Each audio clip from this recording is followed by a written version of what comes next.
mashqga ishonmayman, eko ham o'xshamas ekan, men endi bo'ldi, hafsalam pir bo'ldi, ishonchim sizga edi, mana shunaqa ishonchsizliklarni. Garantiyasi bo'lsa, biz bu ekoni hammaga qilardik. Tasavvur qiling, oilada bola yo'q, aytadiki, men qarz olaman, garantiya uyimga bola kelyapti deydi. Eko garantiya emas. Lekin ekoni plyusi bitta soldim-a, qaysidir sababdan ayol ushab qolmadi. Banda embrion bor-ku. O'sha pulda aytaman, bo'ldi xotiningni olib kel, 2 oy dam olsin, yana solaman deydi. O'shaning uchun chiqqanda aytamiz, bittada o'xshamadi, lekin ayol o'zini umidini so'ndirmadi. Yana ham keldi.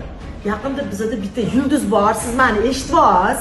O'zingizcha aytdingiz, men hamma joyga gapiraman deb, hech siz bilan qilmadik podkast. Bitta yulduz keldilar menga. Endi yulduzlarning fikri o'zgacha bo'ladi. Birinchisini ekdik, birinchisi o'xshamadi. 1 yil yo'q bo'lib ketdilar. Keyin menchi yalinib chaqirdim. Siz olib keling xotiningizni, bo'ldi, men bu yerda. Siz keling, o'tiring, o'zingiz gastrollaringizda yuravering dedim. Xotini keldi.